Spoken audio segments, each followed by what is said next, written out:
இன்று முதல் நம்ம பிரசங்கி புஸ்தகத்திலிருந்து தேவனுடைய வார்த்தையை நாம் கேட்க போகிறோம். பழைய ஏற்பாட்டிலே பிரசங்கி புஸ்தகம் என்பது மிகவும் ஒரு முக்கியமான புஸ்தகம். இந்த புத்தகத்தில் 12 அதிகாரங்கள் இருக்கிறது, 222 வசனங்கள் இருக்கிறது. இந்த பிரசங்கி புஸ்தகத்தை எழுதினவர் யார் என்று சொன்னால் சாலமோன், தாவீது அரசனுடைய மகன் சாலமோன் இதை எழுதினார் என்று சொல்லி பிரசங்கி 1ஆம் அதிகாரம் 1வது வசனத்திலே நாம் பார்க்குறோம். பிரசங்கி அப்படின்னு சொல்லி சொல்லப்படுகிறது. இந்த பிரசங்கி என்கிற புஸ்தகத்துக்கு எபிரேய பெயர் என்னன்னு சொன்னால் கோகலத் அப்படின்னு சொல்லி அர்த்தம். கோகலத் என்று சொன்னால் சபையை கூட்டி போதிப்பவர் அல்லது பிரசங்கிப்பவர் அப்படின்னு சொல்லி அர்த்தம்.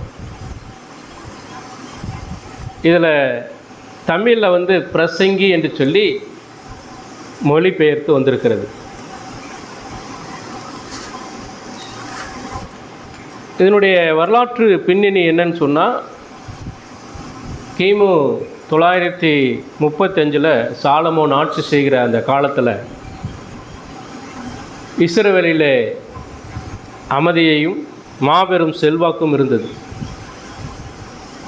ஆனால் உள்ளத்திலே அமைதி இல்லை, உண்மையான நிம்மதி இல்லை, சந்தோஷம் இல்லை. அந்த அனுபவத்தை தான் இந்த பிரசங்கி சாலமோன் இதை எழுதி வைத்திருக்கிறார். சாலமோனுடைய வாழ்க்கையில்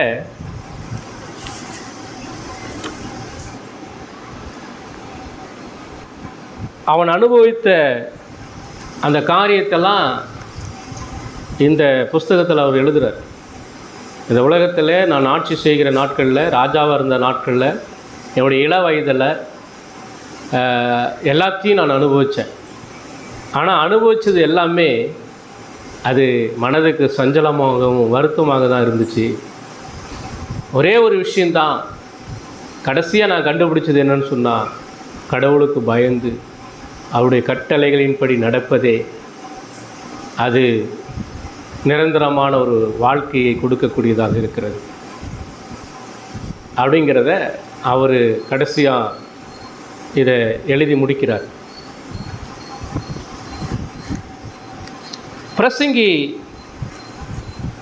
பிரசங்கியாகிய சாலமோன் வேதாகமத்தில் 3 புஸ்தகங்களை எழுதியிருக்கிறார். ஒன்று உன்னத பாட்டு. இதை தன்னுடைய இளம் வயதில் எழுதுகிறார். உன்னத பாட்டு அதில் பார்த்தீங்கன்னா வெறும் காதல் கவிதைகளாக இருக்கும். பிரியமானவளே அப்படின்னு சொல்லி அதில் அநேக வார்த்தைகள் இருக்கும். அதாவது கடவுள் தன்னுடைய மனவாட்டியாகிய திருச்சபை எந்த அளவுக்கு நேசிக்கிறார் என்பதை குறித்து அதில் ஆழமான சத்தியங்களை நம்ம படிக்க முடியும். அடுத்தது அவர் நடுத்தர வாழ்வில் நீதிமொழிகளை எழுதுகிறார். அதாவது இள வயதில் உன்னத பாட்டையும், நடுத்தர வயசில் அதாவது வாலிப பருவத்திற்கு மேலாக இருக்கிற அந்த வாழ்க்கையில் அவர் நீதிமொழிகளை எழுதுகிறார். அதில் ஞானம், விவேகம், நீதி இதை குறித்து அநேக புத்திமதிகளை அவர் என்ன செய்கிறார், எழுதுகிறார். 3வதாக தான் இந்த பிரசங்கி புஸ்தகத்தை எழுதுகிறார். இந்த பிரசங்கி புஸ்தகம் முதிர் வயதில் அவர் எழுதுகிறார். ஏன்னு சொன்னால் அவர் எல்லாவற்றையும் இந்த உலகத்தில் அனுபவித்தார். எல்லாம் அனுபவிக்காதது ஒன்றுமே கிடையாது. சாலமோன் தன்னுடைய வாழ்க்கையில் அவனை போல ஒரு பணக்காரன் கிடையாது, அவனை போல ஒரு ஞானவான் கிடையாது, அவனை போல இந்த பூமியில் சந்தோஷமாக எல்லாவற்றையும் அவனுடைய கண்ணுக்கு எதெல்லாம் தென்படுதோ, எதெல்லாம் அனுபவிக்கணும்னு சொல்லி ஆசை இருந்துச்சோ அத்தனையும் அவன் அனுபவித்தவன் தான் சாலமோன். ஆனால் எல்லாத்தையும் அனுபவிச்சுட்டு கடைசியாக இது எல்லாம் மாயை மாயை மாயை என்று சொல்லி என்ன செய்கிறான், சொல்லிட்டான். இது எல்லாமே மாயை. அது மாயையாக இருந்தது மட்டும் இல்லை, சூரியனுக்கு கீழே இருக்கிற எல்லாமே மனதுக்கு சஞ்சலமும் வருத்தமாக இருக்கிறது அப்படின்னு சொல்லி அவன் இதை முதிர் வயதிலே உணர்ந்து, ஐயோ நான் தேடினது எல்லாத்தையும் அனுபவித்தேன், ஆனால் இது எல்லாமே என் மனசுக்கு நிம்மதியை தரலை, இது எனக்கு மெய் சந்தோஷத்தை தரலை, மெய் சமாதானத்தை தரலை. ஆனால் ஒரே ஒரு காரியத்தை மட்டும்தான் நான் கண்டுபிடிச்சிருக்கிறேன். அது என்னன்னு சொன்னால், உண்மையான சந்தோஷமும் உண்மையான மன நிறைவும் உண்மையான வாழ்வும் கடவுளுக்கு பயப்படுகிற அந்த காரியத்தில், கடவுளுடைய கட்டளையின்படி வாழுகிற அந்த காரியத்தில் தான் அந்த நிம்மதி, உண்மையான வாழ்க்கையினுடைய அர்த்தம் இருக்கிறது என்பதை அவன் கடைசியாக என்ன செய்கிறான், எழுதுகிறான். சரியா? இந்த பிரசங்கி புஸ்தகத்தினுடைய, அதாவது இவர் என்ன சொல்கிறாருன்னா, 2 வாழ்க்கையை சொல்கிறார். ஒரு வாழ்க்கை என்ன சொல்கிறாருன்னு சொன்னால், ஒரு வாழ்க்கை குறித்து என்ன சொல்கிறாருன்னா, 1ஆம் அதிகாரம் 2வது வசனத்தில் பாருங்கள். பிரசங்கி 1ஆம் அதிகாரம் 2வது வசனத்தில், மாயை மாயை எல்லாம் மாயை என்று பிரசங்கி சொல்லுகிறான். மாயை மாயை மாயை எல்லாம் மாயை, எல்லாம் மாயை, இந்த உலகத்தில் இருக்கிற எல்லாமே மாயை அப்படின்னு சொல்லி சொல்கிறார். அப்படின்னா என்ன அர்த்தம்னா, இது எல்லாமே ஒரு நாள் மறைந்து போகிற காரியம், புகைக்கு ஒப்பாக இருக்கிறது அப்படின்னு சொல்லி சொல்கிறார். சரியா? அடுத்து இன்னொரு வாழ்க்கையை குறித்து சொல்கிறாரு. பிரசங்கி 12ஆம் அதிகாரம் 13வது வசனத்தில் சொல்கிறாரு, காரியத்தின் கடைத்தொகையை கேட்போமாக, தேவனுக்கு பயந்து அவர் கற்பனைகளை கைக்கொள், எல்லா மனுஷர் மேல் விழுந்த கடமை இதுவே. கடைசி அவர் சொல்கிறார். அதாவது 12 அதிகாரம் இருக்குது, முதல் அதிகாரம் 2வது வசனத்தில் எல்லாம் மாயை மாயின்னு சொல்கிறார். கடைசியாக அவர் சொல்கிறாரு, கடைசியாக முடிக்கிறதுக்கு முன்னாடி 2வது வசனம், அதாவது 12ஆம் அதிகாரத்தில் 14வது வசனம், 14 வசனங்குது, அதில் 13வது வசனத்தில் சொல்கிறார். ஆரம்பத்தில் முதல் அதிகாரத்திலிருந்து 2வது வசனத்தில் சொல்கிறார், கடைசி அதிகாரத்தில் கடைசியிலிருந்து 2வது வசனத்தில் சொல்கிறார். என்ன சொல்கிறாரு? தேவனுக்கு பயந்து அவர் கற்பனைகளை கைக்கொள், இது எல்லா மனுஷர் மேலும் விழுந்த கடமை இதுவே. அது சொல்லிவிட்டு அடுத்ததுக்கு 14 சொல்கிறாரு, ஒவ்வொரு கிரியையும் அந்தரங்கமான ஒவ்வொரு காரியத்தையும் நன்மையானாலும் தீமையானாலும் தேவன் நியாயத்திலே கொண்டு வந்து நிறுத்துவார். அப்போ 2 வாழ்க்கையை குறித்து சொல்கிறார். ஒன்று மாயையான வாழ்க்கை, இன்னொன்று நித்தியமான வாழ்க்கை. மாயையான வாழ்க்கை இந்த உலகம் கொடுக்கும், நித்தியமான வாழ்வை தேவன் கொடுப்பார். அதுதான் இந்த பிரசங்கி புஸ்தகத்தில் சொல்கிறேன். இன்றைக்கி நம்ம இந்த அறிமுக செய்தியாக நம்ம பார்க்க போகிறோம். இந்த செய்தி 2 வசனத்தின் அடிப்படையில் உங்களுக்கு கொடுக்கப்படுகிறது. ஒன்று 1ஆம் அதிகாரம் 2வது வசனத்தில் அந்த வசனத்தை எல்லாம் மாயை அப்படிங்கிற அந்த வசனத்தின் அடிப்படையிலும், 12ஆம் அதிகாரம் 13வது வசனத்தில் கர்த்தருக்கு பயந்து வாழுகிற அர்த்தமுள்ள வாழ்க்கை எது என்பதை அந்த வசனத்தின் அடிப்படையிலிருந்து இன்றைக்கி இந்த பிரசங்கி புஸ்தகத்தினுடைய அறிமுக பிரசங்கம் உங்களுக்கு கொடுக்கப்படுகிறது. இதனுடைய தலைப்பு என்னன்னு சொன்னால், மாயையான உலகில் நிலையான வாழ்வு. மாயையான உலகில் நிலையான வாழ்வு, இதுதான் இந்த செய்தியினுடைய தலைப்பு. சரிங்களா?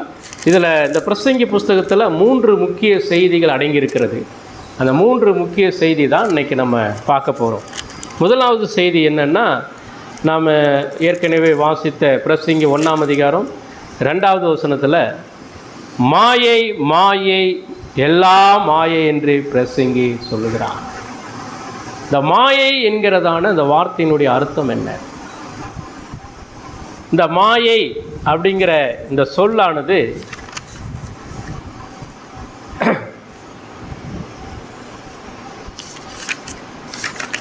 இதில் கிட்டத்தட்ட 37 முறை இந்த பிரசங்கி புஸ்தகத்தில் சொல்லப்படுது. மாயை என்கிற வார்த்தை 37 முறை சொல்லப்படுகிறது. சூரியனுக்கு கீழே என்கிற வார்த்தை 29 முறை சொல்லப்படுகிறது. பிரயாசம் என்கிற வார்த்தை 36 முறை சொல்லப்படுகிறது. சரிங்களா? அப்போ மாயை என்கிற வார்த்தை 37 முறை இந்த பிரசங்கியில் சொல்லப்படுகிறது. அப்போ எதை மாயை மாயை மாயை என்று சொல்லி பிரசங்கி சொல்லுகிறார் அப்படிங்கிறத நம்ம பார்ப்போம். இந்த மாயை அப்படின்னா என்ன, ஏன் இதை சொல்கிறாரு அப்படின்னு சொல்லி நம்ம பார்க்கணும். அதாவது சூரியனுக்கு கீழே நாம் வாழ்ந்து கொண்டு இருக்கிறோம். சூரியனுக்கு கீழே அப்படின்னு சொன்னால் வானத்துக்கு கீழே நாம் வாழ்ந்து கொண்டு இருக்கிறோம். இது எல்லாவற்றையும் படைத்தவர் நம்முடைய ஆண்டவர், எல்லாவற்றையும் உருவாக்கினவர் ஆண்டவர். சூரியனுக்கு கீழே என்னெல்லாம் இருக்குது? பூமி இருக்குது, மனிதன் வாழுகிறான், செடி கொடி மரங்கள் எல்லாம் பூமியில் படைக்கப்பட்ட எல்லாமே இருக்கிறது. இது எல்லாவற்றையும் கடவுள் ஆதியிலே படைக்கும்போது எல்லாம் நல்லது என்று சொல்லி என்ன செஞ்சார்? கண்டார். எல்லாம் நல்லதுன்னு சொல்லி கண்டார். ஆனால் இது எல்லாமே மாயைக்கு ஒப்பிடப்பட்டு இருக்கிறது. எதனால் அப்படிங்கிறத நம்ம பார்க்கணும். அப்போ மாயை அப்படிங்கிறது தமிழ் கலாச்சாரத்தில் என்ன சொல்கிறாங்கன்னா, மாயை என்றால் இல்லாத ஒன்றை இருப்பது போல காண்பிப்பது, இல்லாத ஒன்றை இருப்பதை போல பார்ப்பது தான் அது மாயை என்று சொல்லி தமிழ் கலாச்சாரத்தில் சொல்கிறாங்க. ஆனால் வேதத்தில் மாயை என்பதற்கு ஹாபேல் அப்படின்னு சொல்லி எபிரேய வார்த்தை, ஹாபேல் அப்படின்னு சொல்லி அர்த்தம் மாயை என்றால். அப்போ இதனுடைய பொருள் என்னன்னு சொன்னால், மூச்சு காற்று, மூச்சு விடுறோம்ல அந்த காற்று, அதுதான் மாயை அப்படிங்கிறத அவர் சொல்கிறார். மூச்சு காற்று அல்லது புகை அல்லது ஆவி அல்லது குளிர்காலத்தில், குளிர்ச்சியான அந்த காலத்தில் நம்ம கோட்டுவாய் விடுவோம் இல்லையா, அதிலிருந்து வரும்பதி அந்த ஆவி, அதை அவர் என்ன செய்கிறாருன்னா சொல்கிறார். அதாவது வாயிலிருந்து வரும் ஆவி, இதுதான் மாயை அப்படிங்கிற அந்த ஹாபேல் அப்படிங்கிறதான அந்த வார்த்தைக்கு அர்த்தத்தை இங்கே என்ன செய்கிறாரு சொல்கிறார். அப்போ வேதாகமத்திலிருந்து இந்த 4 அர்த்தங்களை நம்ம பார்க்கலாம். மாயை என்பதற்கான 4 அர்த்தங்கள் என்ன அப்படின்னு சொன்னால், வாசிங்க சங்கீதம் 39ஆம் சங்கீதம் 5வது வசனத்தை பாருங்கள். 39:5, இதோ என் நாட்களை 4 விரற்கடையல் ஆக்கினீர், என் ஆயுசும் அது பார்வைக்கு இல்லாதது போல் இருக்கிறது, எந்த மனுஷனும் மாயே என்பது நிச்சயம் அப்படின்ற. அப்போ இந்த பிரசங்கி அவர் என்ன சொல்கிறாருன்னா, எல்லாம் மாயை அப்படிங்கிறத சொல்லதனுடைய அர்த்தம் என்னன்னு சொன்னால், அதாவது இந்த உலகத்தில் சூரியனுக்கு கீழே இருக்கிறது எல்லாமே தற்காலிகமானது. தற்காலிகமானதுன்னா என்ன அர்த்தம்? தற்காலிகமானதுன்னா அது நிரந்தரமானது அல்ல, அது தற்காலிகமானது. அதனால தான் அந்த சங்கீதக்காரங்க என்ன சொல்கிறாருன்னு சொன்னால், அதாவது என் நாட்களை 4 விரற்கட்டை அளவாக்கினி, என் ஆயுசும் அது பார்வைக்கு இல்லாதது போல் இருக்கிறது, எந்த மனுஷனும் மாயையே என்பது நிச்சயம்ன்றார். இப்போ இந்த உலகத்தில் வாழ்கிற மனிதனுடைய வாழ்க்கை அது நிச்சயமற்றது. அவன் அனுபவிக்கிற எல்லா காரியத்திலையுமே அவன் என்ன செய்ய முடியாது? திருப்தியை காண முடியாது. இது எல்லாமே மாயை. மனுஷனுடைய வாழ்க்கை குறுகின நாட்களாக இருக்கிறது. அதுக்குள்ளே மனுஷன் நான் பெரியவன் நீ பெரியவன் சொல்லி இன்றைக்கி என்ன செய்கிறான்? தன்னைத்தானே பெருமைப்படுத்தி கொண்டு இந்த உலகத்திலே பணம் சம்பாதிப்பதிலும் மற்ற சந்தோஷமாக இருப்பதிலும் குடிப்பதிலும் வெறுப்பதிலும் களியாட்டுகளிலே ஈடுபடுவதிலும் அவன் என்ன செய்கிறான்? தீவிரமாக செயல்பட்டு கொண்டிருக்கிறான். ஆனால் இங்கே இந்த பிரசங்கி சொல்லுகிறார், மாயை அப்படின்னா இந்த சூரியனுக்கு கீழே வாழுகிற இந்த வாழ்க்கை எல்லாமே தற்காலிகமானது, நிரந்தரமானது அல்ல அப்படின்னு சொல்லி அவர் என்ன செய்கிறார் சொல்கிறார். அதில் இன்னொரு வசனம் பாருங்கள், யாக்கோபு 4ஆம் அதிகாரம் 14வது வசனம் பாருங்கள். யாக்கோபு 4ஆம் அதிகாரம் 14வது வசனம்.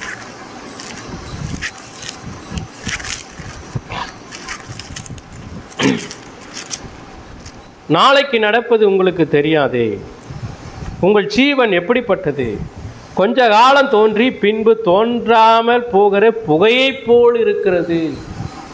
இப்போ நம்முடைய வாழ்க்கை சூரியனுக்கு கீழே நாம் வாழ்ந்து கொண்டு இருக்கிற அந்த வாழ்க்கை தற்காலிகமானது மட்டுமல்ல, அது புகையை போன்றது. புகையை போன்றது.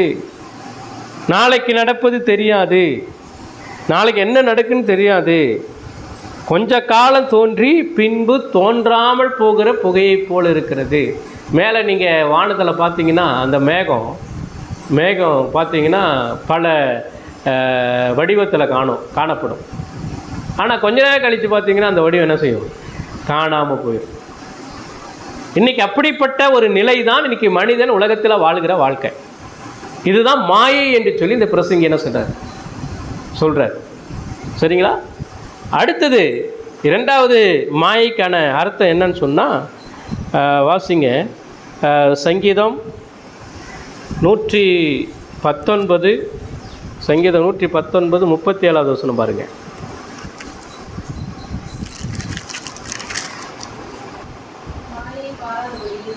மாயையை பாராதபடி என் கண்களை விலக்கி உமது வழிகளில் என்னை உயிர்ப்பியும் அப்படின்னு சொல்லி சொல்கிறார். அப்போ மாயையை பாராதபடிக்கு பிரசங்கி 8ஆம் அதிகாரம் 14வது வசனத்தில் பாருங்கள். பிரசங்கி 8ஆம் அதிகாரம் 14வது வசனத்தில் சொல்கிறாரு, பூமியின் மேல் நடக்கிற வேறொரு மாயையான காரியம் உண்டு. அதாவது துன்மார்க்கரின் கிரியைக்கு வருவது போல நீதிமான்களுக்கு வரும், நீதிமான்களின் கிரியைக்கு வருவது போல துன்மார்க்கனுக்கும் என்ன செய்யுமா வரும், இதுவும் மாயை என்றேன். அடுத்தது அவர் மாயை என்கிறதான அர்த்தத்தை 2வது காரியம் என்ன சொல்கிறாருன்னா, பிடிபடாத தன்மை. அதாவது புகையை பார்க்க முடியும், கையில் என்ன செய்ய முடியாது, பிடிக்க முடியாது. அதுபோல தான் மனிதனுடைய வாழ்க்கை அப்படின்றார். பிடிபடாத ஒரு வாழ்க்கை. இந்த உலகத்தில் நல்லவனுக்கு என்ன நடக்குதோ அதே மாதிரி துன்மார்க்கனுக்கும் நடக்குது. துன்மார்க்கனுக்கு என்ன நடக்குதோ அதே போல் நல்லவனுக்கு என்ன செய்யுது நடக்குது. நம்ம சில நேரங்களில் சொல்லுவோம், அவன் எவ்வளோ அக்கிரமம் பண்ணுறான், எவ்வளோ தீமை செய்கிறான், ஆனால் அவன் நல்லா தான் இருக்கிறான் அப்படிங்கிற மாதிரி சொல்கிறோம் இல்லையா?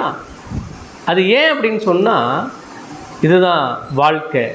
இந்த உலகத்தில் அவன் நல்லவனாக இருந்தாலும் கெட்டவனாக இருந்தாலும் எல்லா காரியமும் ஒரே மாதிரியாக என்ன செய்யுது நடக்கிறது. இதுதான் பிடிபடாத ஒரு வாழ்க்கை. பிடிபடாத ஒரு வாழ்க்கை. நாம் நினைக்கிறோம் இப்படி இருக்கணும், இப்படி வாழணும், இப்படி என்னுடைய வாழ்க்கையில் இந்த மாதிரியான விஷயங்கள் நடக்கணும்னு சொல்லி எதிர்பார்க்குறோம். ஆனால் நடக்குதா? நடக்கிறதில்ல. நான் சுகமாக இருக்கணும், எனக்கு எந்த வியாதியும் வரக்கூடாதுன்னு நினைக்கிறோம். ஆனால் வியாதி வராமல் இருக்குதா? வருது. அல்லது நான் எப்பொழுதும் சந்தோஷமாக இருக்கணும், துன்பப்படவே கூடாதுன்னு நினைக்கிறோம். ஆனால் துன்பப்படாமல் இருக்கிறோமா? கவலைப்படாமல் இருக்கிறோமா? எல்லாமே நம்முடைய வாழ்க்கையில் காணப்படுது. அவள் சூரியனுக்கு கீழே இது எல்லாமே இவர் என்ன செய்கிறாருன்னா, இந்த பிரசங்கி அனுபவிச்சுட்டு சொல்கிறார். இந்த வாழ்க்கை எல்லாமே நிரந்தரமானதல்ல. இது அதாவது பிடிபடாத தன்மை. இதை பிடிச்சி கட்டி வைக்க முடியாது. நான் நினச்சதை சாதிக்கணும் அப்படின்னு நினைக்கவே முடியாது. நான் நினச்சதை சாதிக்கணும்னு நினைக்கிறவங்க யாருமே கிடையாது. புரியுதா? அப்போ என்ன அர்த்தம்னு சொன்னால், இந்த மாயை அப்படிங்கிற அந்த வாழ்க்கை இப்படி தான் இந்த உலகத்தில் இருக்குது. ஆனால் இது மனிதன் அறியாமல் இருக்கிறான். 3வது அவர் சொல்கிறாரு, பிரசங்கி 2ஆம் அதிகாரம் 11வது வசனத்தில் பாருங்கள். 2ஆம் அதிகாரம் 11வது வசனத்தில் சொல்கிறாரு, அவர் என்ன, என் கைகள் செய்த சகல வேலைகளையும் நான் பட்ட எல்லா பிரயாசத்தையும் கண்ணோக்கி பார்த்தேன். இதோ எல்லாம் மாயையும் மனதுக்கு சஞ்சலமுமாக இருந்தது. சூரியனுக்கு கீழே பலன் ஒன்றும் இல்லை.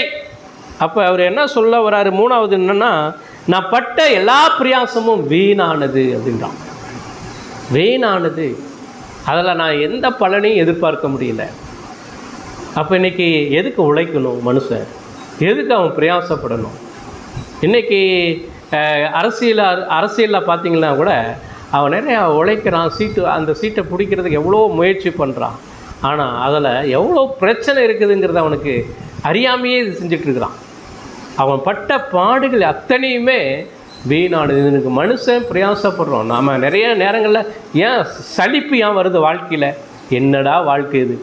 நாம் எவ்வளோ தான் உழைக்கிறது, எவ்வளோ தான் பிரயாசப்படுறது, ஆனால் இதில் ஒரு பலனும் இல்லையே அப்படின்னு சொல்லி அவன் என்ன செய்கிறான்? சலிச்சிக்கிற ஒரு நிலை அவனுடைய வாழ்க்கையில் என்ன செய்து காணப்படுது. காரணம் என்னன்னா, இந்த வாழ்க்கையில் சுயநலம் அதிகமாக இருக்கிறது. சூரியனுக்கு கீழே வாழுகிற வாழ்க்கையில் சுயநலம் கொண்ட ஒரு வாழ்க்கை. ஏன்னா அவனுடைய பிரயாசம் எல்லாமே அவனுக்காக, பிறனுக்காக அல்ல, அவனுக்காக. இதில் நிறைய சுயநலங்கள் காணப்படுறதுனால தான் அந்த வாழ்க்கை அவனுக்கு பிரயோஜனமற்றதாக காணப்படுகிறது, வீணான ஒரு நிலை காணப்படுகிறது. அதனால தான் அந்த 2ஆம் அதிகாரத்தை நம்ம வாசித்தோம். அவன் சொல்கிறான், எல்லாத்தையும் அனுபவிச்சிட்டேன், எல்லாவற்றையும் அனுபவித்தேன், ஆனால் எல்லாமே மாயை. சாலமோன் மாதிரி அனுபவித்தவன் வேறு எவனுமே கிடையாது. அவனுடைய வாழ்க்கையில் எல்லா இன்பங்களையும் அனுபவித்தான், எல்லா ஆசைகளையும் அனுபவித்தான், குடிக்கிற விஷயத்தில் எல்லாத்திலையும் என்ன செஞ்சான், அனுபவித்தான். ஆனால் எல்லாவற்றிலும் அவன் திருப்தி ஆகவில்லை. அப்போ மாயை அப்படிங்கிற அந்த வார்த்தைக்கு என்ன அர்த்தம் அப்படின்னு சொன்னால், அது தற்காலிகமானது, பிடிபடாத தன்மை, அது வீணானது, பலனற்றது. அடுத்தது இன்னொரு அர்த்தத்தையும் சொல்கிறார். அவர் என்ன சொல்கிறாருன்னா, மாயை அப்படிங்கிற வார்த்தைக்கு எபிரேய வார்த்தை என்னன்னு சொன்னால் ஆபேல், ஆபேல் என்று சொல்லி அர்த்தம். இப்போ இந்த ஆபேல், பழைய ஏற்பாட்டில் ஆபேலுங்கிற ஒரு மனுஷனை பார்த்தோம் அப்படின்னு சொன்னால், ஆதாமுடைய பையன் ஆபேல், அவனுடைய வாழ்க்கை எவ்வளோ நாள்? அவனுடைய வாழ்க்கை எவ்வளோ நாள்? கொஞ்ச காலம்தான், கொஞ்ச காலம்தான். அவன் நல்லவனாக வாழ்ந்தான், கடவுளுக்கு பயந்தவனாக கூட வாழ்ந்தான். ஆனாலும் அவன் இந்த உலகத்தில் நிலைத்து என்ன செய்ய முடியல, வாழ முடியவில்லை. அவங்க அண்ணன் காய் நிறைய நாள் வாழ்ந்தான். ஆனால் ஆபேல் அவன் தேவனுக்கு பிரியமானவனாக வாழ்ந்த போதிலும் கூட அவனுடைய வாழ்க்கை மிகவும் குறுகினதாகவே காணப்படுகிறது. அதனால தான் அவர் புதிய ஏற்பாட்டில் கூட என்ன செய்கிறாருன்னா, அவர் சொல்கிறார், புதிய ஏற்பாட்டில் என்ன சொல்கிறாருன்னா, மாயை அப்படிங்கிற அந்த வார்த்தைக்கு ரோமர் எழுதின நிருபம் 8ஆம் அதிகாரம் 20-21 வசனங்களை பாருங்கள். ரோமர் 8ஆம் அதிகாரம் 20-21 வசனம். அது ஏனென்றால் சிருஷ்டியானது, நல்லா கவனிங்க, அது ஏனென்றால் சிருஷ்டியானது அழிவுக்குரிய அடிமைத்தனத்தை நின்று விடுதலையாக்கப்பட்டு தேவனுடைய பிள்ளைகளுக்குரிய மகிமையான சுயாதீனத்தை பெற்றுக்கொள்ளும் என்கிற நம்பிக்கையோடு அந்த சிருஷ்டியானது சுய இஷ்டத்தினாலே அல்ல, கீழ்ப்படுத்தினவராலேயே மாயைக்கு கீழ்பட்டிருக்கிறது. புரியுதுங்களா? இந்த வசனம் என்ன சொல்ல வராருன்னா, ஆதாம் செய்த அந்த பாவம் முழு உலக இயற்கையும் அது என்ன செஞ்சிச்சுன்னா மாயைக்கு கீழ்படுத்திடுச்சு, மாயைக்கு கீழ்பட்டு இருக்கிறது. கடவுள் படைத்து உலகத்தை படைத்து உலகத்தில் இருக்கிற எல்லா படைப்புகளையும் ஆளுகை செய்ய சொல்லி ஆதாம்கிட்ட கட்டளை கொடுத்தார். ஆனால் ஆதாம் அவன் பாவத்திலே விழுந்து போனதை நிமித்தமாக அந்த படைப்புகள் எல்லாமே மாயைக்கு ஒப்பு கொடுக்கப்பட்டு விட்டது. அதனால் எல்லாமே மாயை என்று சொல்லி பிரசிங்க என்ன செய்கிறான், சொல்லுகிறான். மாயை என்கிற வாழ்க்கை, இந்த மனிதனுக்கு கொடுக்கப்பட்ட அந்த சூரியனுக்கு கீழே நடக்கிறது எல்லாமே மாயை. அது தற்காலிகமானது, பிடிபடாத ஒரு நிலை. அடுத்தது எல்லா பிரயாசமும் அது வீண், அது வாழ்க்கை மிகவும் குறுகினதாக இருக்கிறது என்று சொல்லி இந்த பிரசங்கிலே அவர் என்ன செய்கிறார், சொல்லுகிறார். ரெண்டாவது காரியம்,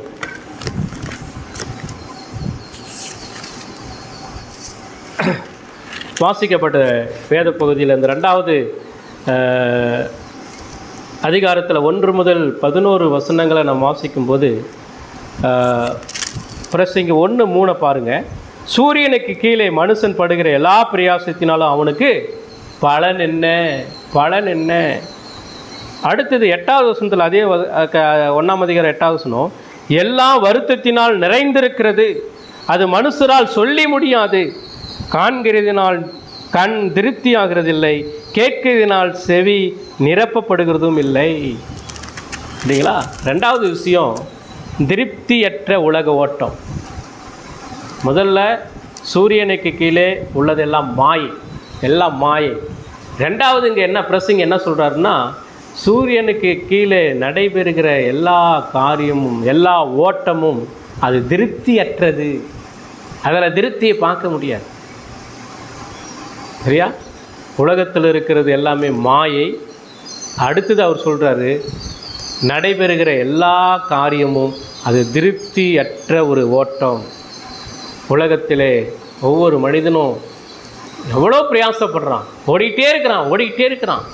அவன் காலையில் எழுந்த உடனே அவனுடைய ஓட்டம் ஓடிக்கொண்டே இருக்கிறது. ஒவ்வொருத்தருக்கும் ஒரு நோக்கம் இருக்கிறது ஓட்டத்தில். ஒவ்வொருத்தருக்கும் படித்து முடிக்கணும் அப்படின்னு சொல்லி ஒருவன் ஓடிக்கொண்டிருக்கிறான். இந்த வேலையை நான் எப்படியாவது தக்க வைத்து கொள்ள வேண்டும் என்று சொல்லி ஒருவன் ஓடிக்கொண்டிருக்கிறான். என்னுடைய வாழ்க்கையில் ஒரு லக்கை நான் அடைந்து விட வேண்டும் என்று சொல்லி அவன் ஓடிக்கொண்டே இருக்கிறான். எப்படியாவது இந்த உலகத்தில் நான் சாதித்து விட வேண்டும் என்று சொல்லி இன்றைக்கு அநேகர் ஓடிக்கொண்டே இருக்கிறார்கள். பலவிதமான ஓட்டங்கள் இன்றைக்கு உலகத்தில் ஓடிக்கொண்டே இருக்கிறான், மனிதன் ஓடிக்கொண்டே இருக்கிறான்.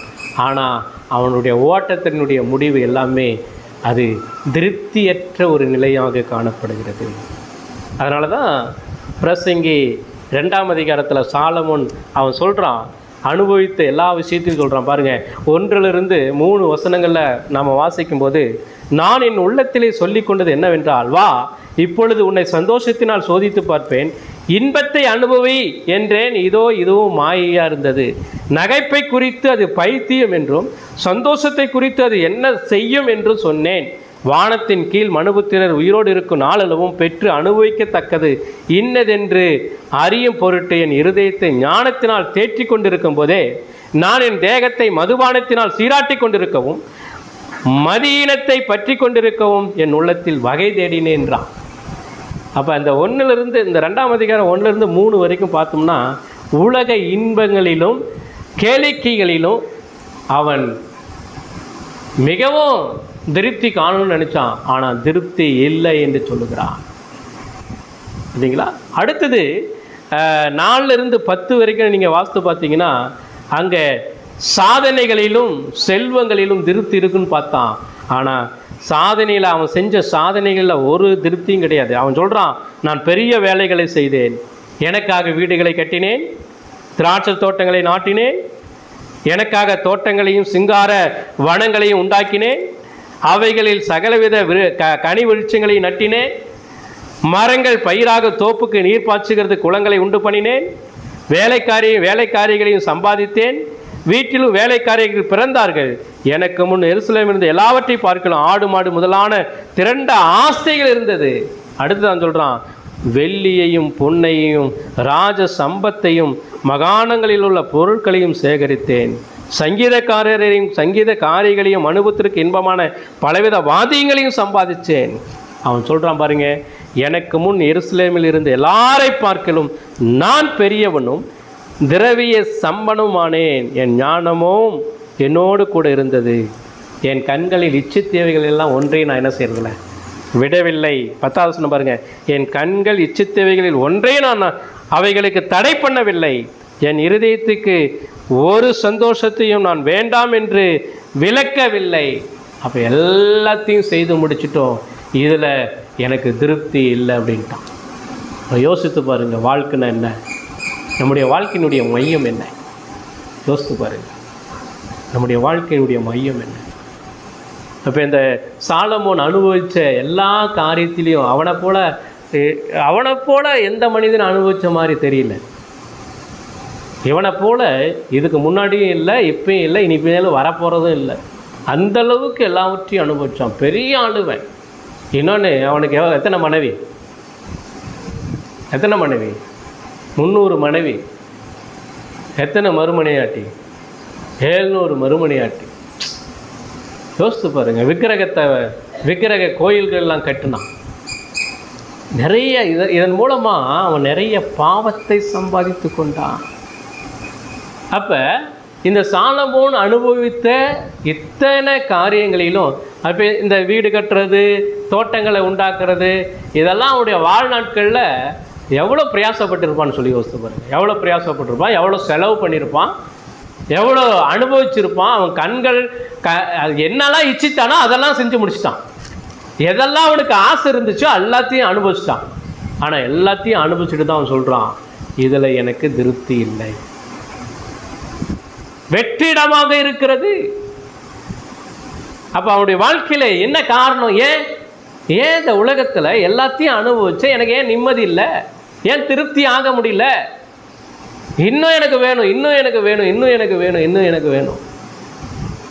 இன்றைக்கி மனிதனுடைய வாழ்க்கை அப்படி தான் ஓடிக்கொண்டு இருக்கிறது. எவ்வளோதான் உழைச்சாலும், எவ்வளோதான் சம்பாதிச்சாலும், எவ்வளோதான் பணம் கோடி கோடியாக வச்சுருக்கவங்க கூட என்ன பண்ணுறான்னா இன்னும் கோடிகளை சம்பாதிக்கணும்னு நினைக்கிறான். இன்னும் கோடிகளை சம்பாதிக்கணும், இன்னும் வீடுகளை கட்டணும், இன்னும் பணத்தை சம்பாதிச்சுக்கிட்டே இருக்கணும், இன்னும் சேர்த்து வச்சுக்கிட்டே இருக்கணும். இன்றைக்கி மனிதனுடைய எண்ணம் எப்படி தான் போயிட்டுருக்குது, அப்படி தான் போய்ட்டு எனக்கு போதுன்னு சொல்கிறதுக்கு ஒருத்தனும் கிடையாது, போதுன்னு சொல்கிறதுக்கு ஒருத்தனும் கிடையாது. அதனால தான் இவன் சொல்கிறான். காரணம் என்னன்னு சொன்னால், இவ்வளோ அனுபவிச்சியும் ஏன் திருப்தி இல்லை, ஏன் திருப்தி இல்லை? ஒரே ஒரு காரணம்தான், கடவுள் இல்லாத ஒரு வாழ்க்கை. எல்லாத்தையும் அனுபவிக்கிற, எல்லாம் இருக்குது, ஆனால் உன்னுடைய வாழ்க்கையின் ஓட்டத்தில், நீ படுகிற பிரயாசத்தில், நீ அனுபவிக்கிற சந்தோஷத்தில், உன்னுடைய குடும்ப வாழ்க்கையில் யார் இல்லை? தேவன் இல்லை, கடவுள் இல்லை. ஏன் கடவுள் இல்லை? உன்னுடைய வாழ்க்கையில் பாவம் நிறைந்திருக்கிறது, பாவம் நிறைந்திருக்கிறது. அதனால தான் உன்னுடைய வாழ்க்கையில் திருப்தி இல்லை. அதான் அவர் சொல்றாரு. என்ன சொல்றாரு? 11வது வசனத்தில் பாருங்க. என் கைகள் செய்த சகல வேலைகளையும் நான் பட்ட எல்லா பிரயாசத்தையும் கண்ணோக்கி பார்த்தேன். எல்லா பிரயாசத்தைப்பட்டு கண்ணோக்கி பார்த்தேன், அதை ஆராய்ச்சி பண்ணி பார்த்தேன்.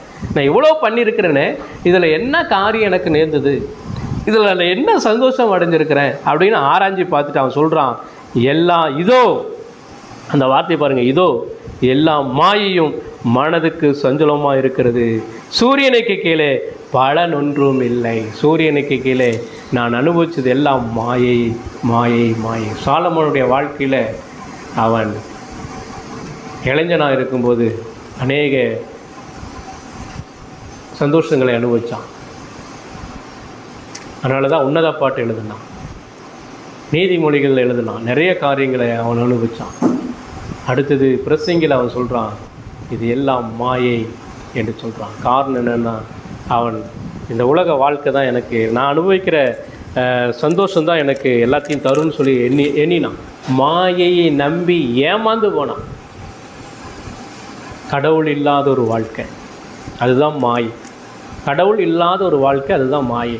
அது தற்காலிகமானது, அது நிரந்தரமற்றது. அடுத்தது அது மட்டும் இல்லை, அது பிடிபடாத ஒரு நிலையாக காணப்படுகிறது. இப்போ இந்த உலக ஓட்டத்தில் எல்லாமே திருப்தியற்ற ஒரு நிலை.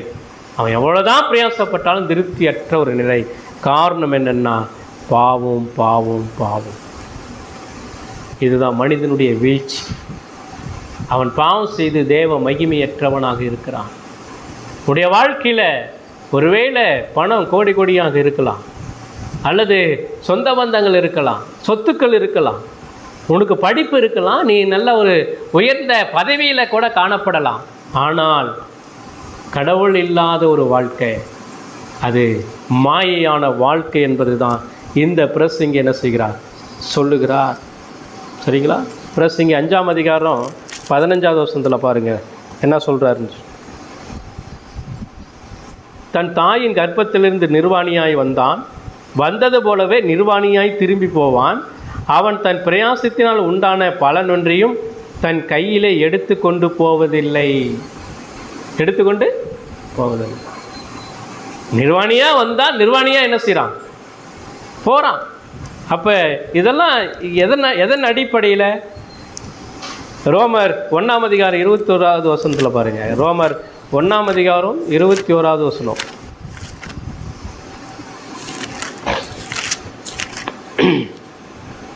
அவர்கள் தேவனை அறிந்தும் அவரை தேவன் என்று மகிமைப்படுத்தாமலும் ஸ்தோத்தரியாமலும் இருந்து தங்கள் சிந்தனைகளினாலே வீணரானார்கள். உணர்வில்லாதவருடைய இருதயம் என்ன செஞ்சிச்சு, இருள் அடைந்தது. அதான் 3ஆம் அதிகாரத்தில் 10வது வசனத்தில் வந்து சொல்கிறாரு.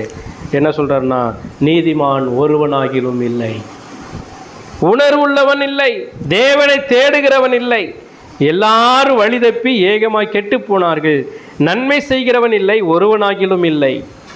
இதெல்லாம் பாவத்தினுடைய உச்சகட்டம். அப்போ அதனால் இந்த உலகத்தில் நீ பாவத்தோடு எவ்வளோதான் பிரயாசப்பட்டாலும் அதில் திருப்தியை என்ன செய்ய முடியாது, பார்க்க முடியாது, திருப்தியை பார்க்க முடியாது. அதனால தான் நம்ம ஆரம்பத்தில் படித்தோம், மத்திய எழுதின சுவிசேஷம் 16ஆம் அதிகாரம் 26வது வசனத்தில் இயேசு கிறிஸ்து சொல்கிறாருக்கு, ஒருவன் உலகம் முழுவதையும் ஆதாயப்படுத்தினாலும், மனுஷன் உலகம் முழுவதையும் ஆதாயப்படுத்தி கொண்டாலும் தன் ஜீவனை நஷ்டப்படுத்தினால் அவனுக்கு என்ன லாபம்? மனுஷன் தன் ஜீவனுக்கு ஈடாக எண்ணத்தை கொடுப்பான். உலகம் முழுவதையும் ஆதாயப்படுத்தினாலும் அவனுக்கு ஒரு லாபமும் கிடையாது, நஷ்டம்தான். ஏன்னா அவனுடைய ஜீவனை நஷ்டப்படுத்தினால் என்ன லாபம்? ஜீவனை நஷ்டப்படுத்தி ஆத்மா பாவத்தில் செத்து கொண்டிருக்கிறது. அதை குறித்து கவலை கிடையாது, அதிலிருந்து மீட்க வேண்டும் என்கிற எண்ணங்கள் கிடையாது. நான் கடவுளை தேட வேண்டும், கடவுளிடத்திலிருந்து ரட்சிப்பையும் பாவ மன்னிப்பை நான் பெற்றுக்கொள்ள வேண்டும் என்கிறதான தாகம் எவனுக்கும் கிடையாது, யாருக்கும் கிடையாது இந்த உலகத்தில். அதாவது ஆத்மா இருந்தால் என்ன, இல்லைன்னா என்ன, பணம் சம்பாதிக்கணும், நல்ல வசதியாக இருக்கணும், சந்தோஷமாக இருக்கணும், எந்த வியாதியும் வரக்கூடாது. இந்த மனநிலையோடு ஒரு மனிதன் வாழ்வானால் அவனுடைய வாழ்க்கை மாயை மாயை மாயை, எல்லாம் மாயை, சூரியனுக்கு கீழே எல்லாம் மாயை, மனதுக்கு சஞ்சலமான ஒரு வாழ்க்கை அப்படிங்கிறார் பிரசிங். இது எவ்வளோ உண்மை பாருங்க, எவ்வளோ உண்மை. ஆனால் இதை மறந்தவர்களாக இன்றைக்கு அநேகர் என்ன செய்கிறார்கள் சொன்னால், அவனுடைய வாழ்க்கையின் ஓட்டத்தில் என்ன நடக்குது ஏது நடக்குதுன்னு தெரியாமே ஓடிட்டுருக்குறாங்க. அவனுடைய வாழ்க்கையினுடைய நோக்கம் அறியாமையே வாழ்ந்துட்டு இருக்கிறாங்க. கணவன்னா யார், மனைவினா யார், பிள்ளைகள்னா யாருன்னு தெரியல, அவங்களுடைய உறவு முறை என்னங்கிறது தெரியல, அவங்க எப்படிப்பட்டதான ஒரு நிலையில் அவர்கள் வாழணும் அப்படிங்கிறது தெரியல. குடும்பத்தை கொடுத்தவர் யார், குடும்பத்தை ஏற்படுத்தினவர் யார், குடும்பத்தை நடத்துகிறவர் யார்? இப்போ இந்த வாழ்க்கையை, இந்த உலக மாயையான இந்த வாழ்க்கையை நமக்கு அவர் தான் நியமிச்சிருக்கிறார், அவர் தான் நமக்கு கொடுத்துருக்கிறார். ஆனால் அவர் கொடுத்த இந்த உலகத்தில், அவர் கொடுத்த இந்த வாழ்க்கை முறையில், அவர் கொடுத்த இந்த குடும்ப அமைப்பில் நம்ம என்ன செய்கிறோம்? நம்ம இஷ்டத்தின்படி வாழ்ந்து கொண்டிருக்கிறோம். நம்ம இஷ்டத்தின்படி நாம் வாழ்ந்து கொண்டிருக்கிறோம். கடவுள் இல்லாத ஒரு வாழ்க்கையை நாம் வாழ்ந்து கொண்டிருக்கிறோம். தனிப்பட்ட வாழ்க்கையில் கடவுள் இல்லை, குடும்பத்தில் கடவுள் இல்லை, உங்களுடைய வேலையில் கடவுள் இல்லை, உங்களுடைய பேச்சில் கடவுள் இல்லை, உங்களுடைய எல்லா விதமான நடக்கையிலே கடவுளுடைய சிந்தை இல்லை. உங்களுடைய சிந்தனைகள் எல்லாமே வீணான சிந்தனைகளாக இருக்கிறது, உலக காரியத்தை சார்ந்து கொண்டு இருக்கிறது. அதனால தான் பிரசிங்க சொல்கிறாரு, அவரை போல் அனுபவித்தவர்கள் யாரும் இல்லை, எல்லாத்தையும் அனுபவித்தார். ஆனால் எல்லாம் மாயை, கடவுள் இல்லாத ஒரு வாழ்க்கை நான் வாழ்ந்தேன் அப்படின்ட்டு. கடவுள் இல்லாத ஒரு வாழ்க்கை நீ எவ்வளோதான் கோடி கோடியாக வச்சுருந்து வாழ்ந்தாலும் அது எல்லாமே புகையை போன்றது, புல்லுக்கு ஒப்பானது, அது மாயை, அது நிரந்தரம் இல்லாத வாழ்க்கை. இதை தொடர்ச்சியை நம்ம படிக்க போகிறோம். பிரசங்கிலிருந்து ஒவ்வொரு வாரமும் செய்தி நம்ம கேட்க போகிறோம். யோசித்து பாருங்கள், அதில் வர செய்திகள்லாம் பயங்கரமாக இருக்கும். மனிதனுடைய வாழ்க்கை என்ன வாழ்க்கை இது? கடவுள் இல்லாத வாழ்க்கை. நீ அதாவது 1 கோடி ரூபா நீ வச்சுக்கிட்டு உன் வாழ்க்கையில் கோடி கோடியாக பணத்தை வச்சுக்கிட்டு கடவுள் இல்லாத வாழ்ந்து அந்த வாழ்க்கை, அதை வாழ்ந்துட்டு தான் அவர் சொல்கிறாரு, ஒன்றத்துக்குள்ள அதெல்லாம் குப்பை, குப்பை கசக்கி போடுற பேப்பரை போல். ஆனால் 1 ரூபா கூட இல்லை, ஆனால் கடவுள் என்னோடு கூட இருக்கிறார், அதுதான் மேன்மையான வாழ்க்கை அப்படிங்கிறத இங்கே பிரசிங்க என்ன செய்கிறாரு சொல்கிறார். அப்போ இதெல்லாம் என்ன காரணம்? இதெல்லாம் என்ன காரணம்னா பாவத்தினுடைய உச்சக்கட்டம்தான். அதான் சொல்கிறார் ஏசாயா 59ஆம் அதிகாரம் 2வது வசனத்தில் சொல்கிறாரு. ஏசாயா 59:2 அவர் சொல்கிறாரு, இதோ ரட்சிக்கக்கூடாதபடிக்கு கர்த்தருடைய கை குறுகி போகவும் இல்லை, கேட்கக்கூடாதபடிக்கு அவருடைய செவி மந்தமாகவும் இல்லை. உங்கள் அக்கிரமங்களே உங்களுக்கும் உங்கள் தேவனுக்கு நடுவாக பிரிவினையை உண்டாக்குகிறது. உங்கள் பாவங்களே அவர் உங்களுக்கு செவிகூடாதபடிக்கு அவருடைய முகத்தை உங்களுக்கு மறைக்கிறது. கடவுள் இல்லாத ஒரு வாழ்க்கை, அதுதான் மாயை, சூரியனுக்கு கீழே காணப்படுகிற எல்லா மாயையும் என்று சொல்லுகிறார். எரேமியா 2ஆம் அதிகாரம் 13வது வசனத்தில் அங்கே ஒரு வார்த்தையை சொல்கிறாரு. எரேமியா, என் ஜனங்கள் 2 தீமைகளை செய்தார்கள். நல்லா கவனிங்க இந்த வசனத்தை. என் ஜனங்கள் 2 தீமைகளை செய்தார்கள். ஒன்று என்னன்னா, ஜீவ தண்ணீர் ஊற்றாகிய எண்ணெய் விட்டு விட்டார்கள். ஜீவ தண்ணி என்கிற ஊற்றாகிய எண்ணெய் என்ன செஞ்சிட்டாங்க? விட்டு விட்டார்கள். தண்ணீர் நிற்காத தொட்டிகளாகிய வெடிப்புள்ள தொட்டிகளை தங்களுக்கு வெட்டி கொண்டார்கள். அப்படின்னா என்ன அர்த்தம்? இப்போ இங்கே என்ன சொல்கிறாரு? மனிதன் எப்படிப்பட்ட ஒரு கூட்டுத்தன்மையான ஒரு வாழ்க்கை வாழ்ந்துட்டு இருக்கிறான்னு பாருங்க. அதாவது ஜீவ ஊற்றாகிய தேவனை விட்டுட்டாங்க. தண்ணீர் தொட்டியில் தண்ணீர் நிற்கலை, அது ஓட்டையாக இருக்குது. அதுதான் உலக வாழ்க்கை. அதை உறுதியாய் பிடித்து கொண்டார்கள். இப்போ என்ன ஒரு வாழ்க்கை இது! சூரியனுக்கு அதுதான் சொல்கிறார், அடிக்கடி அவர் சொல்கிறாரு, சூரியனுக்கு கீழே எல்லாம் மாயை மாயை மாயை என்று சொல்லி சொல்லுகிறார். சரிங்களா? மூணாவது காரியம். அப்போ சூரியனுக்கு கீழே உள்ளது எல்லாம் மாயை என்று சொல்லும்போது அது நிரந்தரமானதல்ல, தற்காலிகமானது. அது மட்டும் இல்லை, உலக ஓட்டத்திலே நம்ம பிரயாசப்படுகிற அத்தனை வேலைகளிலும் திருப்தி கிடையாது. இதுக்கு என்ன காரணம்? பாவம் தான் காரணம். அப்போ மூணாவது, இப்போ இதுக்கு என்ன தீர்வு? அப்போ நான் திருப்தியுள்ள வாழ்க்கை வாழணும்னு என்ன செய்கிறது? அதுக்கு தான் அவர் சொல்கிறாரு, பிரசங்கி 12ஆம் அதிகாரம் 13வது வசனத்தில் அவர் சொல்கிறார். பிரசங்கி 12:13 அவர் கடைசியாக அவர் இந்த வசனம் தான் இந்த பிரசங்கி புஸ்தகத்தினுடைய மைய வசனமே. மைய வசனம் 2 வசனம். 1ஆம் அதிகாரம் 2வது வசனம், எல்லாம் மாயை மாயை. 2வது மைய வசனம் என்ன அப்படின்னு சொன்னால், இந்த 12ஆம் அதிகாரம் 13 வசனம், காரியத்தின் கடைத்தொகையை கேட்போமாக, தேவனுக்கு பயந்து. அவருக்கு அங்கே பாருங்கள், நல்லா கவனிங்க, காரியத்தின் கடைத்தொகையை கேட்போமாக. அவ்வளோதான். கடைசியாக 12வது அதிகாரத்தில் தான் வராரு. எல்லாம் மாயை மாயை மாயின்னு சொல்லிட்டு மனுஷனுடைய எல்லா வாழ்க்கையினுடைய வெற்றிடத்தையும் சொல்லிவிட்டு, கடவுள் இல்லாத ஒரு வாழ்க்கை மிகவும் அது பூஜ்யங்கிறத சொல்லிவிட்டு அவர் சொல்கிறாரு, கடைத்தொகையை நான் சொல்கிறேன் கவனிங்க. பிரசங்கி சொல்கிறார், நான் எல்லாத்தையும் அனுபவித்து பார்த்துட்டேன், கடைசியாக ஒன்றுக்கு நான் கண்டுபிடிச்சது சொல்கிறேன். கண்டுபிடிச்சது என்ன அப்படின்னு சொன்னால், தேவனுக்கு பயப்பட வேண்டும். தேவனுக்கு பயந்து அவர் கற்பனைகளை கைக்கொள், எல்லா மனுஷன் மேலும் விழுந்த கடமை கடமை கடமை இதுவே. அப்போ உனக்கு இருக்குது இல்லை, சரியா? நீ பட்னியாக இருக்கிற, பசியோடு இருக்கிற, அல்லது துணி இருக்குது இல்லை, உனக்கு நீ பணக்காரனாக இருக்கிற அல்லது தரித்திரனாக இருக்கிற, நீ உயர்ந்த ஜாதியாக இருக்கிற இல்லை மட்டமான ஜாதியில் இருக்கிற, நீ ஆணாக இருக்கிற இல்லை பெண்ணாக இருக்கிற, நீ யார் எப்படியோ வாழ்ந்துட்டு போ. எதுவாக இருந்தாலும் ஒரே ஒரு விஷயந்தான், நீ யாராக இருந்தாலும் உன்னை படைத்த தேவனுக்கு பயந்துரு, அவர் கொடுத்த கட்டளைகளுக்கு கீழ்ப்படிந்துரு. இது நம்மேலே விழுந்த கடமை, இது நம்மேலே விழுந்த கடமை அப்படின்ற இதுதான் இதுதான் நிரந்தரமான வாழ்க்கை. வாழ்க்கையினுடைய அர்த்தமே இதுதான். அப்போ நம்முடைய வாழ்க்கையினுடைய மையம் மாயையா அல்லது தேவனுடைய மகிமையாங்கிறத நம்ம என்ன செய்யணும்? பார்க்கணும்.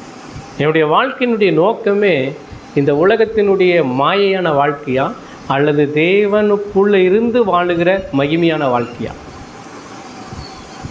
இதை நம்ம கண்டுபிடிச்சி என்ன செய்யணும்? வாழணும். அதான் மூணாவது விஷயம் என்னன்னு சொன்னால், அந்த கிறிஸ்துவில் மட்டுமே உண்மையான வாழ்க்கை இருக்கிறது. கிறிஸ்துவில் மட்டுமே உண்மையான வாழ்க்கை இருக்குது. அதுதான் கடவுளுக்கு பயப்படுகிற பயம். அதுதான் தேவனுடைய கட்டளையின்படி நடக்கிற காரியங்கள். அப்போ அவர் சொல்கிறார் இல்லையா, சூரியனுக்கு கீழே எல்லாம் மாயை மாயின்னு சொல்லி 29 டைம் சொல்கிறார்.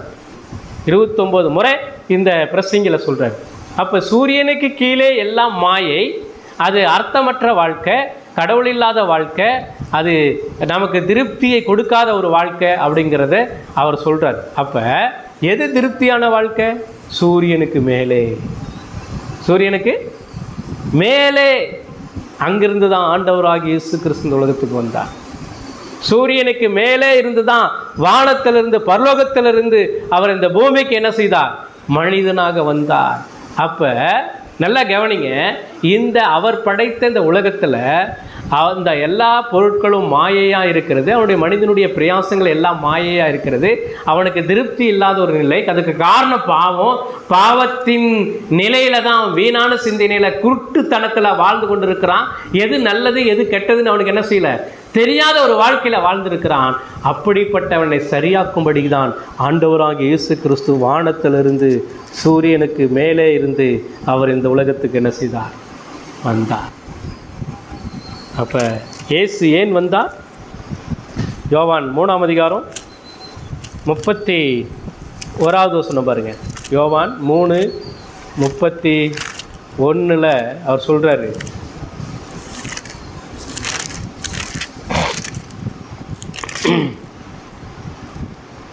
உன்னதத்திலிருந்து வருகிறவர் எல்லாரிலும் மேலானவன், பூமியில் இருந்து உண்டானவன், பூமியின் தன்மை உள்ளவனாயிருந்து பூமிக்கு அடித்தவைகளை பேசுகிறான்.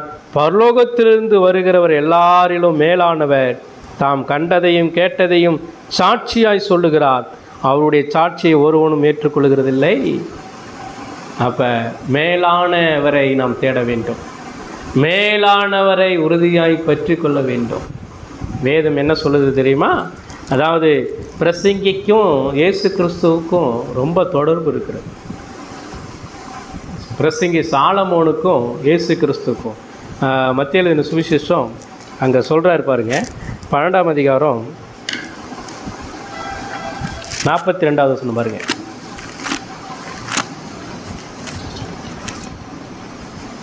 மத்தேயு 12:42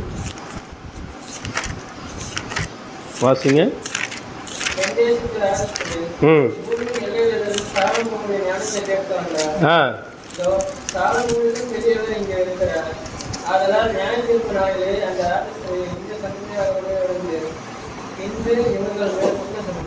ஆமாம், இங்கே இயேசு கிறிஸ்து சொல்கிறாரு, சாலமோனிலும் பெரியவர் ஒருவர், அவர் தான் ஆண்டவராக இயேசு கிறிஸ்து.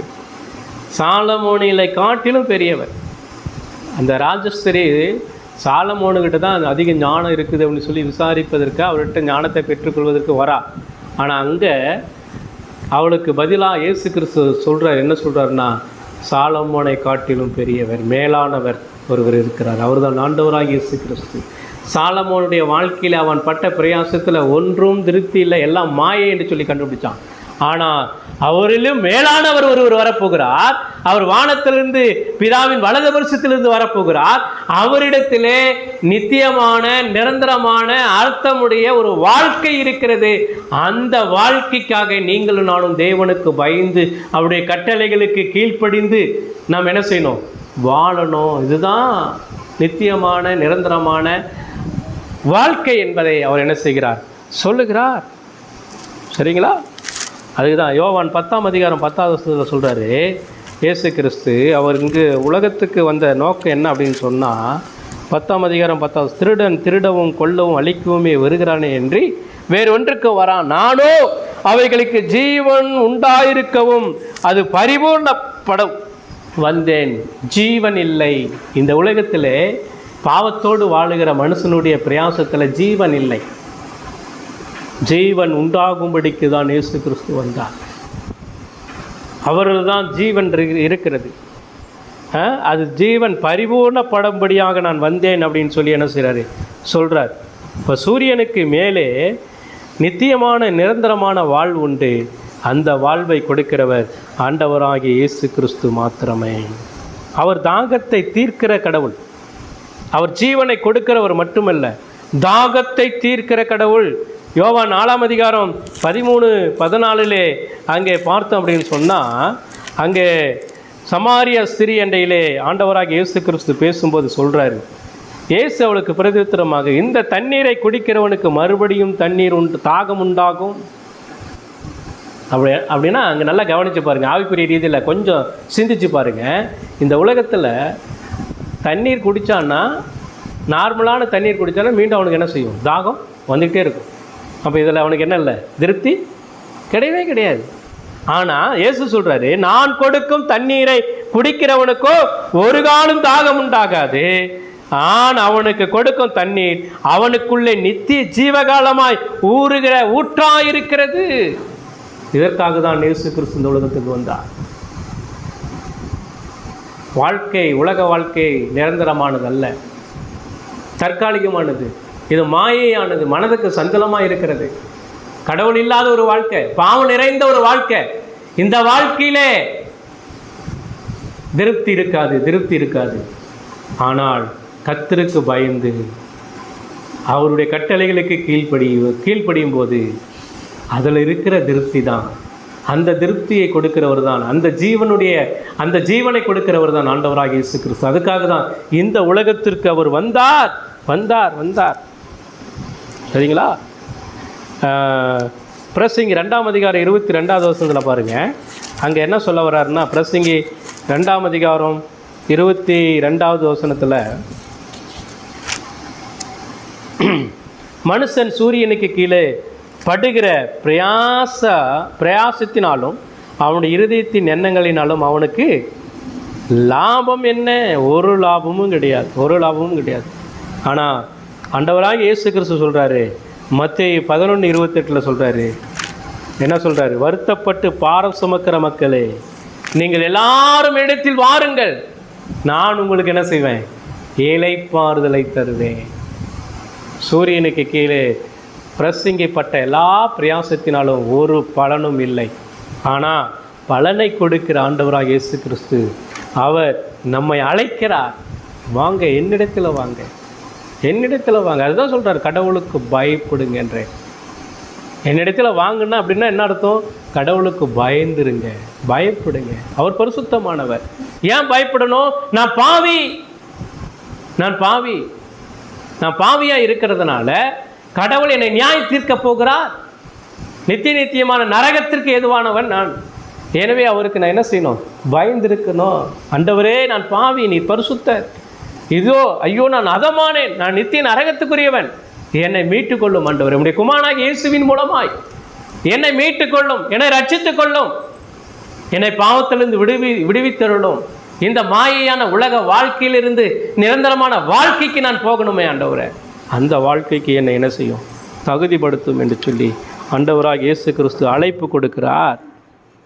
அது மட்டும் இல்லை, பிரசங்க புஸ்தகத்தில் மனிதன் அவனுடைய படுகிற பிரயாசத்தினால அவனுக்கு நேரிடுகிற ஒரு ஆபத்தான ஒரு நிலை என்னன்னு சொன்னால் மரணம், திடீர் என்று சொல்லி மரணம்.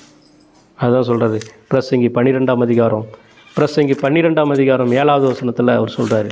பிரசங்கி 12:7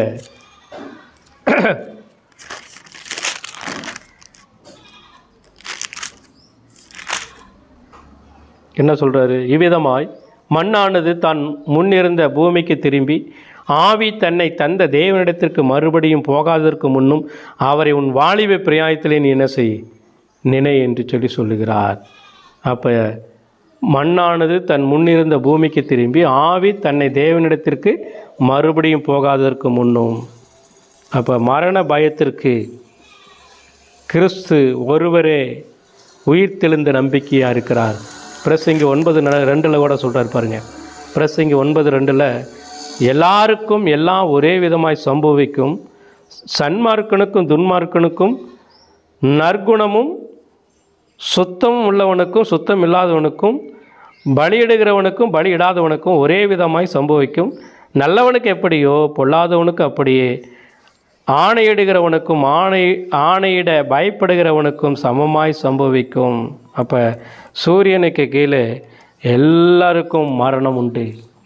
நல்லவனுக்கும் மரணம் உண்டு, தீயவனுக்கும் மரணம் உண்டு.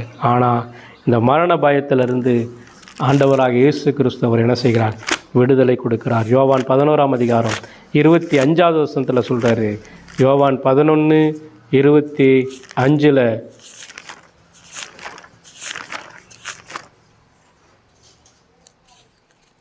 இயேசு அவளை நோக்கி, நானே உயிர்த்தெழுதலும் ஜீவனமாய் இருக்கிறேன். என்னை விசுவாசிக்கிறவன் மரித்தாலும் பிழைப்பான். உயிரோடு இருந்து என்னை விசுவாசிக்கிறவன் எவனும் என்றென்றைக்கும் மறியாமலும் இருப்பான். இதை விசுவாசிக்கிறாயா என்றார். எனவே பிரசங்கி சொல்லுகிறான், நீங்கள் கர்த்தருக்கு பயந்து அவர் கட்டளைகளுக்கு கீழ்ப்படிந்து வாழுங்கள். இது உங்கள் மேலே விழுந்த கடமை. இப்போ நம்முடைய கடமை என்ன? கர்த்தருக்கு பயந்து அவருடைய கட்டளைகளில் வாழ்வது தான் கடவுள் நமக்கு கொடுக்குற கடமை. இந்த கடமையில் நாம் என்ன செய்யணும்? உறுதியாக இருக்கணும். இதுதான் இந்த பிரசங்கி நமக்கு சொல்லுகிறதான ஒரு காரியம். எனவே நாம் இந்த பிரசங்கி புஸ்தகத்தின் மூலமாக நாம் கற்றுக்கொள்ள வேண்டியதான காரியம் என்னன்னு சொன்னால், மனிதனின் முழு கடமையும் தேவனுக்கு பயந்து அவருடைய கற்பனைகளை கைக்கொள்வது மாத்திரம்தான். இன்னொன்று, இந்த உலகத்தில் தேவன் தமக்கு தந்த வாழ்க்கையை நாம் என்ன செய்யணும்? மகிழ்ச்சியோடு அனுபவிக்கணும்.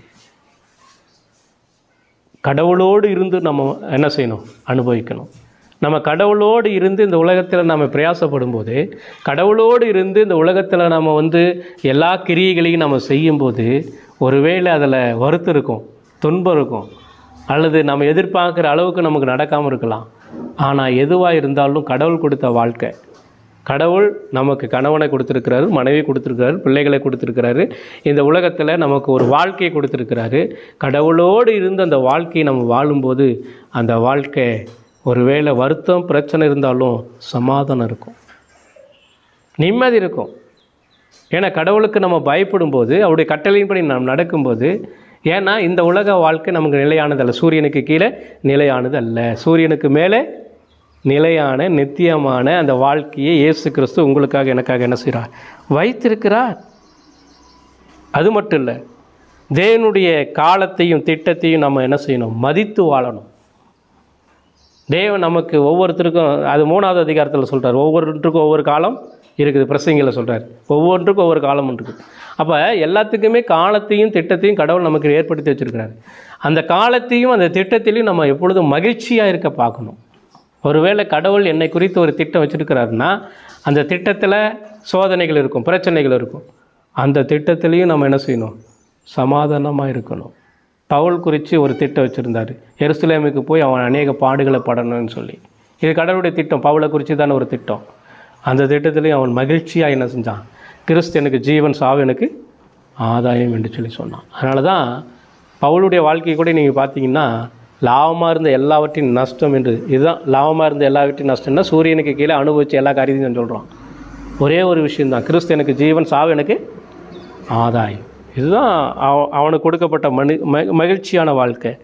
அது மட்டும் இல்லை, பிரசங்கியில் அவர் சில காரியங்கள்லாம் சொல்கிறாரு. அதாவது தனிமையை விட மற்றவர்களோடு இணைந்து வாழணும் அப்படின்றார்.